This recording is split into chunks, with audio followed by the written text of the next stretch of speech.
I mean, if you guys are confused, it's because I started the show. I was gonna start the show and say to you guys that the word of the day is overwhelmed, and then my computer doesn't work anymore. I started the show. I'm plugged into my charger, and I literally hit the music like normal, and then it just shut. The whole stream shut down. The whole computer closed, and it turned off, and then it stayed off for 2 minutes, and then it turned back on its own. And so here we are. Welcome back to Live at the Roxy on this Monday. Can you guys hear me? See me? Am I here? Do I exist? Am I on this planet?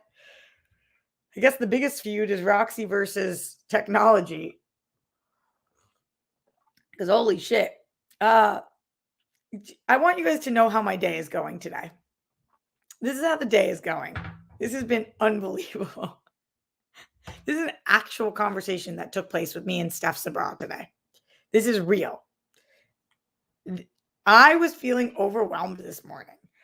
I have had 5,000 jobs already today, and I've been working my ass off all day. And then after this, I've got my work with Winston, and then after that, I've got a big World Girls meeting. So it's just one of those 18-hour days where I just knew I needed to come with my shit together.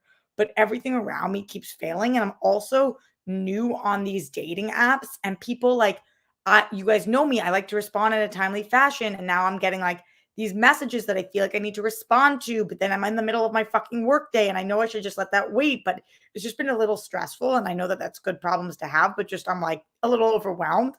And so I guess in my state of being overwhelmed, and I promise you I'm not lying about this. I promise you I don't remember doing this. In my state of being overwhelmed today, at 12:40, I texted Steph Sabra. Is at 12:44 Pacific time. I just wrote dead. That is what the whole text says. 10 minutes later, not even 8 minutes later, she texts me and says, "What happened?" And I see the text at the corner of my eye, and I don't see the full conversation. And I see Steph text me, "What happened?" And I'm like, "What happened? What is she talking about?" And then I opened the conversation, and I had texted her dead, which I don't even fucking remember sending to her. And then I wrote back, "Wait, why did I just text you that? What the fuck?" And then she voice notes me, "Are you good?" And I was like, "I don't remember sending you dead. I don't even remember writing that to you. I think it was in my moment of overwhelmed, and I guess I just wrote dead to you." Like, so that's my mental state today. I'm still doing very well, guys. I was unwell last year. I'm well this year, but I'm overwhelmed. I'm well and overwhelmed. I like that. Overwhelmed. Somebody copyright that. Anyway, I'm not the only one who's overwhelmed today. You guys too. Let me know. Streamlabs.com/Roxy Striar. Plus, seems like there's a lot of feuds going on in the woods of Holly. Ray Fisher and Joss Whedon back at it again. Joss Whedon opened up about everything with Gal and Ray Fisher. And by opened up with, I mean said, nope, didn't do that. That thing, the Buffy set thing, nah, not me. That thing with Joss Whedon and the Gal Gadot thing, nope, didn't do it. Don't know what to tell you. And it's like, whew, the fuck. And then Lynn Spears has been opening up about Britney Spears. So then Britney Spears put it because Jamie Lynn wrote a book. So Britney put out a public response, and then Jamie Lynn responded to Britney's public response publicly. So just a lot of drama. Also, happy MLK Day because it's Monday, and a lot of you guys have work off. So I'm glad that you have that. Don't forget who we're celebrating today and why. Don't misquote him today. That's fucking annoying. And also happy 100th birthday to Betty White, our girl. We love you, Betty. May you rest in peace. So overwhelmed and underpaid. That should be the book. My memoir should be overwhelmed, underpaid. But well, streamlabs.com/RoxyStar, super chat in. Let's get down to business to defeat the Huns. Hopefully my computer makes it through all this. It's still saying it's on 1% battery, which is making me think that it just doesn't work anymore, but I'm confused. Did I just X out of you guys? No, I'm here. I'm here. No. Shh. Where are you coming from? Fuck me. Ah, it's from multiple spots.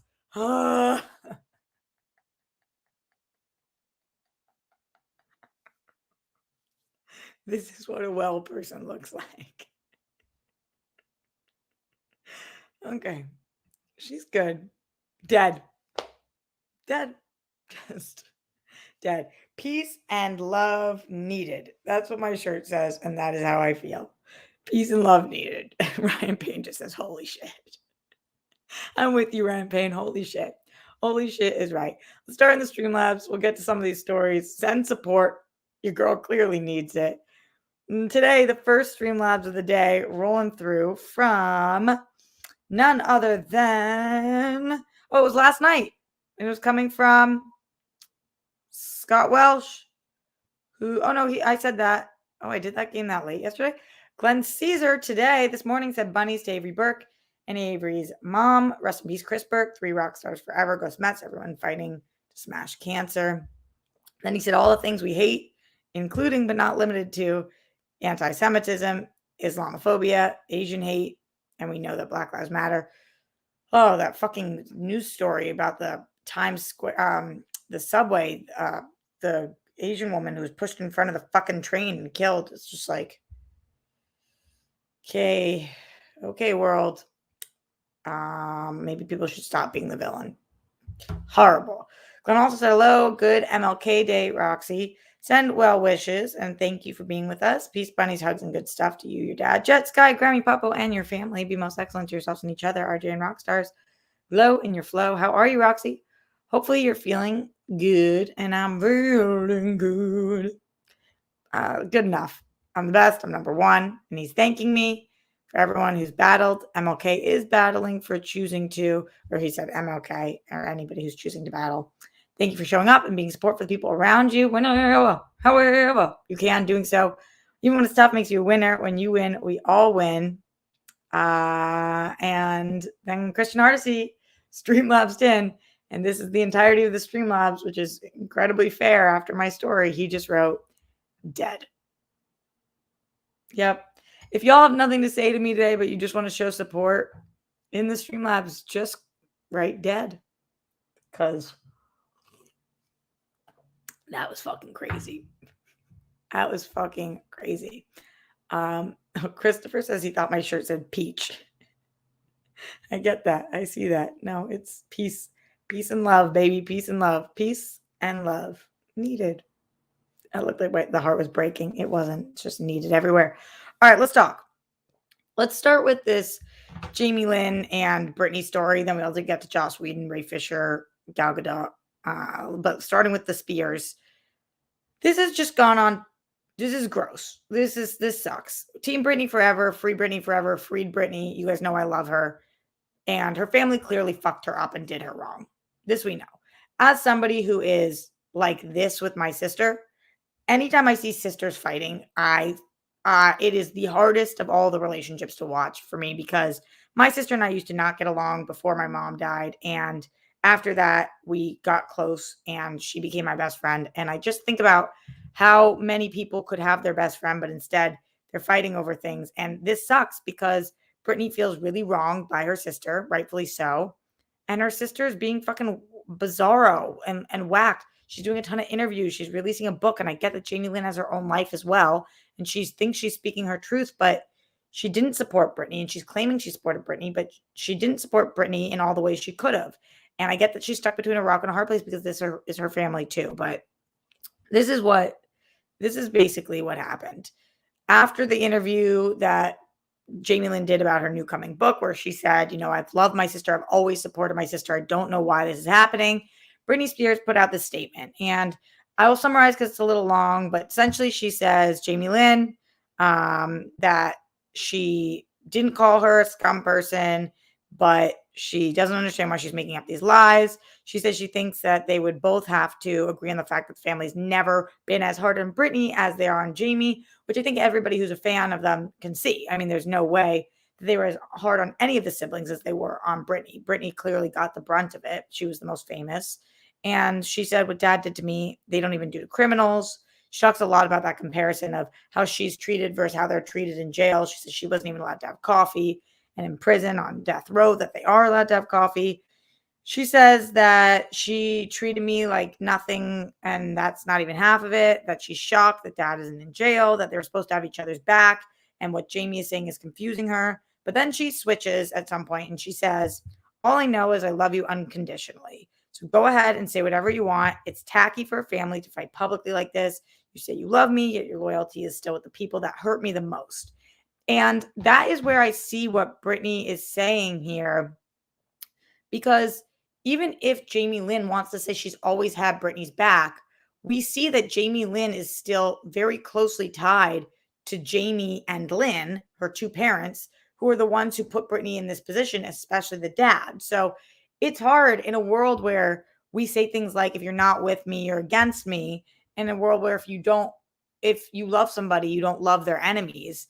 Jamie Lynn is in a tough bind here, because if she really wants to put her sister first, she has to put her parents last. And she seems unwilling to do that from where I'm looking. Obviously, this is just an observational point of view, but it seems tough. And then Brittany says that they didn't call when she would call from when she was in that facility, that it would take days for Jamie Lynn to respond, that Jamie Lynn wouldn't show up for her. She says that her and Brian showed up at her house and they were laughing after an Instagram post of hers after not showing up before that. And she says it makes her all very sad. But then she says, say whatever you want. Just know I do know your heart, your real heart, more than anyone. It's your life and you deserve a beautiful life. I wish I could be able to do what you're doing and do interviews. I'm just scared of it all, which obviously makes a lot of sense. Britney Spears probably scared shitless to speak, as the last 13 years she has not been allowed to. And then she says, just know I love you. And I think you know that already more than anything. And I believe that Britney does love Jamie Lynn. And I believe that Jamie Lynn probably loves Britney, because we're living in a world in which these are two girls that were both brought up by the same parents that probably fucked them both up. They both were grown up in the spotlight. Britney obviously way more so, but Jamie Lynn as well. And maybe Jamie Lynn doesn't know how to react to these things. But what I can say is her reaction fucking sucked. So then Jamie Lynn on her own Instagram page posted and said, Britney, just call me. I have attempted many times to speak to you directly and handle this privately, like sisters should, but you still choose to do everything on a public platform. In the meantime, please stop continuing the narrative that I haven't been there for you or that I'm making things up. I'm happy to share how many times I've reached out to you, supported you, and tried to help you. This is embarrassing and has to stop. Love you. And then tags her. What a fucking awful response this was from Jamie Lynn. It's awful for many reasons. Number one, she is now like threatening to show the receipts, which is not something you do with your siblings. It's something that you don't do when a business deal has gone wrong. So this is fucking gross. Then also she says, this is embarrassing. Like, and I understand that Britney also said that it's tacky for the family to fight like this publicly, but to call something tacky is different than this is embarrassing. It feels like she's calling Britney embarrassing, which is what Britney was called always, and it's not true. And she said this is embarrassing and has to stop. And it's like, it's just it's just really gross the way that she's speaking to her. And it's being demeaning. She's saying, stop continuing the narrative. Like, that's Britney's story. That is Britney's narrative, that you haven't supported her. And we can all see it publicly as you stand by your parents. So we know what she's talking about. I'm sure in ways you have supported her. And we've seen that over the years too, Jamie Lynn. But this was a really gross response back. And it's not the worst it could have been. It wasn't like fuck you and blah blah blah, but I didn't feel like it came with love. And Britney's did. Even though Britney's felt more all over the place and rambly, Jamie Lynn's feels like emotionless and tapped. So this whole thing sucks.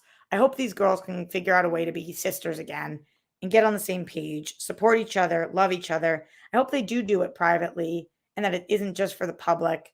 But I another thing I think we need to remember is Jamie Lynn doesn't feel the way Britney does. Britney feels the safest in the public eye at this point because even though the public was the one to turn on her when she shaved her head and all of that, if it wasn't for the public, there would be no such thing as free Britney. And so for Britney Spears, she trusts her fans at this point, and she knows that it being out there is the only way to keep the truth. And when she does things behind closed doors, she gets locked up and put in a conservatorship. So I understand her fear of having private conversations. I also feel like Sienna said in here, Jamie Lynn was not validating any of Britney's feelings. And it's just to say, stop continuing this narrative instead of saying, I am so sorry for the times I have not been there. I have also tried to be there and feel like I am in a tough spot. I would love to talk about this with you. I know we can come up with some kind of resolution. Can you please call me? But to just take none of the responsibility, the lack of responsibility in 2022 is fucking egregious across the board. But anyway, those are my thoughts on this. How do you guys feel? Streamlabs.com/Roxy Stryer. Get in your thoughts. I do want to switch over because I am getting out of here in the next few minutes to talk about Joss and Ray and Gal. Before I do that, in the Streamlabs, Della Common says, call me an asshole, but I'm finding all this chaos delightful. Which chaos? Also, the ones that I'm experiencing. Also, I'll have to say, love the PMA from you this year.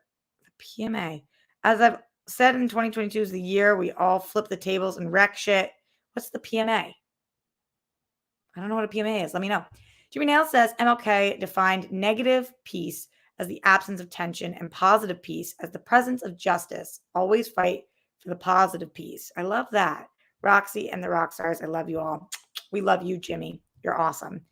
Steven Sommer says, you look like you need some support today, Roxy. What gave it away, Steven? What gave it away? You are loved and appreciated and truly a good person. My question is, who will the first guest for Live at the Roxy be for 2022? Maud Garrett, Josh McCouga, Jay Washington, Trisha Hirschberger. I would think I should have it be my brother, but then maybe some more after that. You guys let me know. We have awesome guests lined up for the World Girls as we're doing that new interview show that we had our first one with Roka, but we've got really great people. I don't think we've announced them yet, but really excited. We've got 4 people booked in the next 2 months so far and more to come. And one of the people you just named is somebody who's coming on. Ryan Payne in the Streamlabs says, wish I can say siblings will always have each other's back. I have a rocky relationship with my older brother. I have a somewhat truce with my little sister. We're friendly to each other, but almost anything can set us off. P.S. Dead. I'm with you. Yeah, I know. As somebody who used to have a very tumultuous relationship with their siblings, I know what that's like. But I also keep the hope and keep the faith in other people that they can get to where my siblings and I did, which was a really hard place to get to. And it's not always perfect. And as you guys see with Jet and I, especially, we fucking are at each other's throats sometimes. But I definitely do have each other, both of their backs always and in all ways. And I hope people can have that with their siblings. It's not possible for everybody, but I hope people fight for it. Glenn Caesar says, not going to say dead as it doesn't feel good to me. That's fair, Glenn. So instead, I'll use some positive talk and say, alive, just alive. I love that. Love commitment. So love, content, happiness, joy, brilliant radiance to RJ. Hopefully your computer works. Random music, music's funny though. Yeah, it was funny, but overwhelming. Della Common says PMA is positive mental attitude. Oh, I've never heard that before. It's cornerstone of most punk movements. It's the DIY, fuck it attitude. DIY. I know DIY. What's DIY? Fuck, I don't know any of these acronyms. Let me know. All right, let's talk about Joss. Let's talk about Ray. Get in your Streamlabs, get in your thoughts. The biggest things, and I can go more into this tomorrow as I'm going to read the entire interview, but the biggest headlines were that Joss Whedon denied accusations made by Ray Fisher and Gal Gadot. He said, in terms of the Gal accusations, that he threatened to hurt her career. He says that she said he threatened her career. He said, I don't threaten people. Who does that? And then he added that Gal's first language is not English and suggested that it was a miscommunication because she doesn't speak English well enough. Can you guys say it with me now? Le douche. Like, what kind of a douche response is? And then Gal was like, I understood. Like, you're gonna blame this on ESL? A threat is a threat. You can tell a threat even when it's not in a fucking different language. It's based on tone too. Like, she probably didn't get it because it's her second language. Like, yuck. Like, fucking yuck. Did you think that was gonna go over well, Joss? Like, did you think people were gonna be like, oh, that makes sense? Yeah, she didn't get it. The fuck? And then on talking about Ray Fisher, he says that the reason Cyborg's role was cut down in Justice League was for logical reasons and bad acting. He blames a lot of this on Ray's performance. And so the things we all feel about Ray is that he's a good actor. So now you're going to say, you went from saying he was challenging on set to saying that it's because he's not good. Like, that's what we're going to go with? Huh? Why would you, that's the road you're going that's stupid. That seems stupid. I mean, that just seems really fucking stupid. Who's going to believe you that it's because he was not a good actor when we've seen him? That doesn't make... Okay, all right. So that. Then Ray did respond, and he said on Twitter, looks like Joss Whedon got to direct an endgame after all. Rather than address all of the lies and buffoonery today, I will be celebrating the legacy of Reverend Dr. Martin Luther King Jr. Tomorrow the work continues. Hashtag MLK Day, A over E. It was really shitty timing that Joss Whedon did this on MLK Day. And not that Ray Fisher has anything to do with MLK, but the things that MLK stands for seem to be things that Ray Fisher is always talking about. And he's a black man living in America. So can we let him have the fucking day? Just not smart across the board. Shitty. What do you guys think? Let me know. Again, I've got my next meeting in a couple minutes, so I am getting out of here. But streamlabs.com/Roxy Stryer. Super chat in. Dead or alive. I mean, we're all alive because we're here. But you could say either thing. Thanks to Glenn. And I'll be back. I'll be back soon. I'll be back tomorrow. I will be on in the morning. I'll be on SEN Live, and then I'll be here. So you won't miss your girl for too long. Thank you guys for any of your support you did send. Thank you guys for watching. Let me know in the comments if you're watching after the fact. What do you think about the Britney versus Jamie Lynn Spears thing? What do you think about Gal and Ray Fisher versus Joss Whedon? What do you think about the fact that I texted somebody dead and didn't remember what it was about? What do you think about the internet and computer issues? Let me know in the chat, in the super chat, in the Streamlabs. Get them in loud, get them in proud. So much love to all of you guys on this MLK Day. Happy birthday to Betty White. Thank you for the last minute Streamlabs that are rolling through. Glenn Caesar says, you imagine lots of golden sparkles of love flowing in as you breathe in and breathe out the yucky energies. Thank you for that, Glenn. And Glenn also says, nope. And Christian Hardesty says, oh, with that big ass support. Christian, I love you. Thank you, babe. Hope the rest of your week goes smoothly, Rocks. Hashtag Team Rocks, not jumping ship. Christian, it feels like you're jumping ship. This feels like you're not, but I know what's happening and it's okay. I get it. I get it. Stay safe, stay sane. Put down your toilet seat and lid. We don't want those buffoons. Make your bed. Don't trump at the Holocaust. Brett Miles, Jonathan, arrest the cops who killed Breonna Taylor. Wouldn't MLK Day be a fucking great day to do that? So much love to you all. And I will see you tomorrow on SEN and then later on live at the Roxy. Later.